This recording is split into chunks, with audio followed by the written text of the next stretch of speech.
Una dosis de energía y economía sin política. Hoy acaba de terminar en esta semana el COP28 y en donde los países han determinado que por medio de la ciencia se puede transitar a poder eliminar, reducir los combustibles fósiles como es el petróleo, el gas natural y el carbón. Con respecto al petróleo, todos sabemos que el total de la demanda en el mundo, más del 80% es utilizado para introducir y este ser refinado para poder sacar los combustibles para los motores de combustión. Esto significa que en México tendríamos que tener un gran cambio, sobre todo en las políticas públicas que tenemos hoy en día. En México tenemos un gran inconveniente derivado de que muchos de los combustibles que hoy en día estamos utilizando, como la gasolina y el diésel, en su mayoría son importados. Podemos decir que con el COP28, Pemex tendrá que adicionarse entre un 30 y un 40% más del presupuesto, derivado que tiene que cumplir con la captura del dióxido de carbono, metano y sobre todo las emanaciones de calor que provienen de sus procesos. La pregunta es, ¿qué ciencia? ¿Con qué ciencia? Si México no produce tecnologías, sino las importa y Pemex tiene que contratarlas por medio de licitaciones. El mercado de los combustibles, creo que lo más importante que hay que dejar en claro, que en México va a ser muy complicado transitar a carros eléctricos y esto principalmente por el poder adquisitivo y sobre todo la costumbre que existe en México de poder vender los carros usados o en su dado caso un carro nuevo puede durar hasta 10 años o hasta 15 años en el parque vehicular. En un estudio reciente que hizo Motor Passion en México, ellos hicieron un análisis donde tomaron carros del año 2017 de Nissan el Note, que valía más o menos 272,400 pesos, contra el Nissan Leaf, que es más o menos las mismas dimensiones, que valía 763,300, que es un motor eléctrico y más o menos equipado en forma adicional. Después de 7 años hicieron esta evaluación con estos carros, uno tenía 69,000 kilómetros y el otro 61,000. El carro de 272, según su precio de reventa, eran de 235 y el carro eléctrico de 763 bajó a 249. Esto significa que un carro de motor de combustión hoy en día solo ha disminuido en su valor para reventa entre un 10 y un 20%. Y los carros eléctricos han disminuido entre un 40 hasta un 50%. ¿Esto por qué pasa? De acuerdo a estos datos de Motor Passion y de una información de Black Box, donde es una empresa que hace análisis de autos usados, menciona que en tan solo 3 años un auto eléctrico ha logrado mantener solo el 49% de su valor comparado con el de gasolina, que es del 70%. Principalmente el problema que se tiene es la vida útil de las baterías. ¿Por qué baja tanto el porcentaje? Por la vida útil de las baterías, poca infraestructura de carga, el aumento de los costos por la carga que tiene que tener cada carro, no, dependiendo si está en tu casa, si tú pagas la electricidad en tu casa o en un centro de carga, cuánto te está saliendo, el nulo reciclaje de las baterías y la no homologación de un solo tipo de entrada para el cargador. Esto es como los celulares, que teníamos muchos celulares y hoy casi la mayoría de los celulares están optando por tener una misma entrada de carga para todos los tipos de celulares. ¿Qué es lo que dice BlackBlock? Que en el año 2027 la única forma que podía haber y que se podía tener una mayor cantidad de vehículos eléctricos que estén circulando es por medio de hacer un leasing, es decir, la renta del vehículo en forma mensual, anual, y va a depender mucho de la normativa, las políticas que se tengan, de los kilómetros que pueda recorrer con este carro eléctrico o los términos y condiciones del mismo. En México todavía el leasing es muy problemático, derivado de que no estamos acostumbrados, sino estamos acostumbrados a pagar un carro dependiendo del tiempo de en 5 años, y hoy las tasas de interés sabemos que están fluctuando entre los 12 y hasta un 20% en algunos carros. La pregunta, si un carro eléctrico tiene esta misma tasa de interés, ¿quién va a poder comprar un carro de 800,000 pesos que pudiera costarte después de 5 años más de 1,5 hasta 2 millones de pesos? Es mejor comprar con ese dinero una casa y esto podría reducir a tener un activo y no tener un activo que se deprecia como un carro eléctrico. El mercado de los combustibles, dejarlo bien en claro. Hoy en México, con esto del COP28, va a tener una política muy complicada porque hoy en día consumimos 1,2 millones de barriles diarios de entre gasolina y diésel, donde existen 35 millones de carros de vehículos de pasajeros, lo que llamamos turismo, y 12 millones de camiones de carga y de transporte. Esto aunado a que cada año se está incrementando el parque vehicular y mucho de este parque vehicular a veces tarda entre 5 a 10 años que tienen de utilidad circulando, creo que vamos a tener una mayor cantidad de contaminación y esto nos va a causar problemas porque los motores que deberíamos de tener a una mejor tecnología no estarían llegando a nuestro país y muchos de estos estarían saliendo o exportando, como va a ser el caso de Tesla, en donde más del 95% de lo que se produzca en su momento dado van a salir al mercado de Estados Unidos. El 65 al 70% de los combustibles son importados y dejar claro que la refinería Dos Bocas Olmeca, cuando vaya a empezar, va a cubrir solo el 21% de la gasolina y 30% del diésel.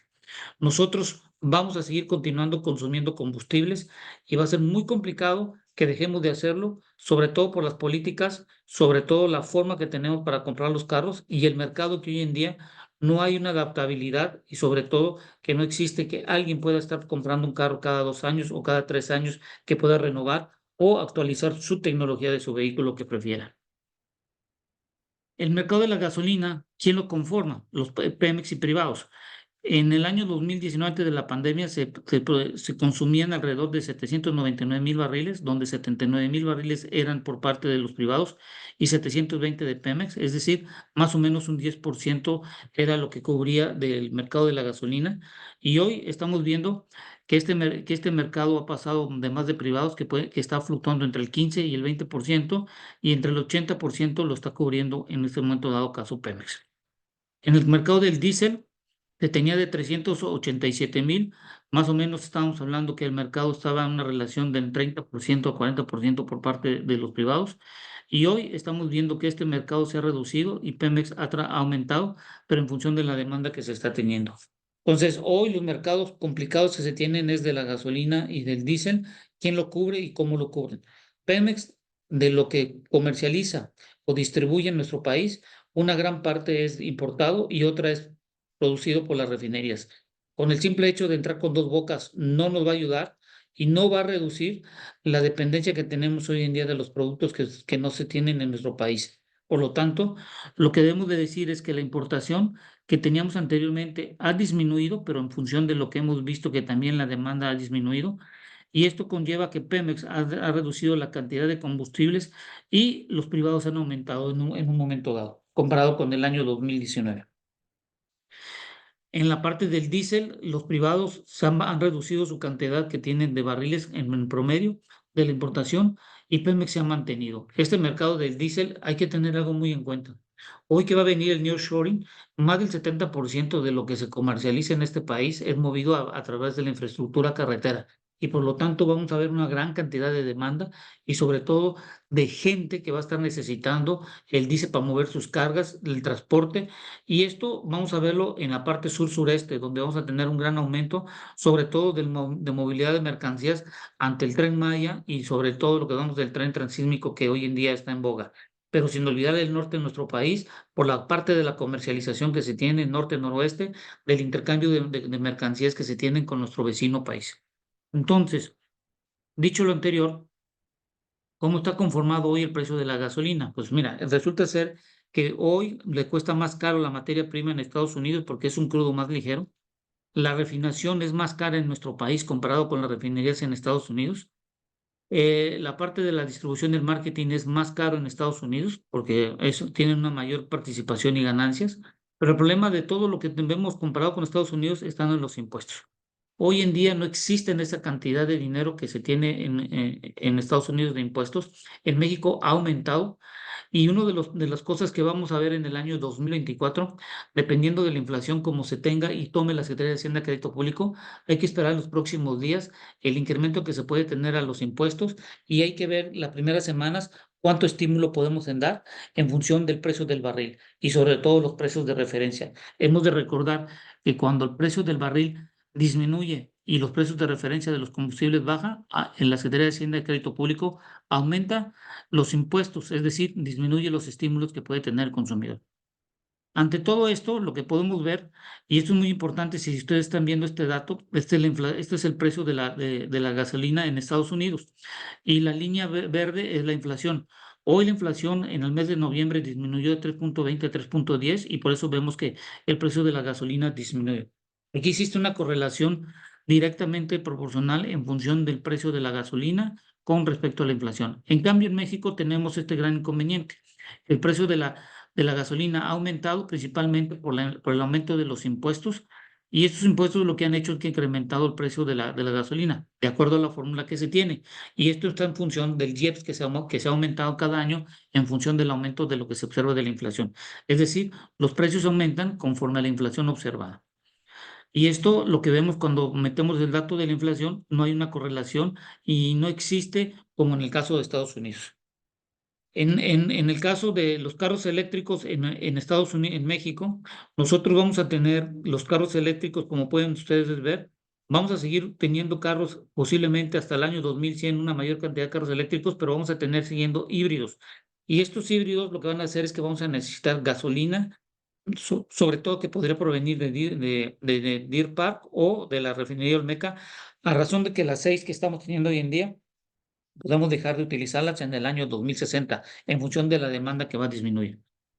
Hoy en México nosotros estamos consumiendo alrededor de 800,000 barriles de gasolina, y de acuerdo a datos del COPI 28, nosotros deberíamos estar reduciendo en el año 2035 la cantidad de consumo que estamos teniendo para ir disminuyéndolo hasta el año 2000, hasta el siglo XXII, y ya a finales del siglo, ya casi a finales de este siglo, pues estar consumiendo solo 80,000 barriles. El problema va a ser es si existe el dinero y el poder adquisitivo. Entonces, el COP28 va a depender mucho, y un ejemplo es México, sobre todo la transición que puedan tener con base a la ciencia. Entonces, dicho esto, lo anterior, lo que hay que entender y dejar bien en claro. Transitar un carro eléctrico en México muy complicado por la costumbre que tenemos de poder comprar un carro usado o de poder tener un carro renovado cada 8 a 10 años en nuestro parque vehicular. Hoy la pregunta es, quien compra un carro eléctrico, posiblemente en 2, 3 años ya esté obsoleto la tecnología, ya sea por las baterías o por la modificación que se tengan en cada uno de estos. Y esto perderá un valor, como dice Black Box, que puede reducirse en menos de 3 años el 50% de este valor por todo lo que estamos viendo hoy en día. La pregunta es, México, con el mercado de los combustibles, las refinerías que no van a aumentar más del 50%, las refinerías Dos Bocas que no va a cubrir y no nos va a volver datos suficientes, ni Deer Park tampoco, la pregunta es, ¿qué ciencia o cómo vamos a obtener las tecnologías para poder mejorar la cantidad de kilómetros recorridos por cada litro consumido? He aquí lo que tenemos que dejar hoy en día, sobre todo en la participación del mercado que tenemos hoy entre la parte pública o privada. Pemex, el mejor negocio que tiene hoy en día y que vemos en los ingresos, principalmente es la venta de combustibles, en donde representan entre el 60 y el 70% de los ingresos de Pemex. Y ya no es tanto la perforación, la extracción de los hidrocarburos, sino la comercialización y distribución de los combustibles, en donde le da una mayor cantidad de ingresos, y esto puede ser un mejor beneficio que se puede tener. La pregunta es, ¿México está preparado para poder transitar a combustibles menos contaminantes si no existe la ciencia? Gracias. Espero que sirva esta información.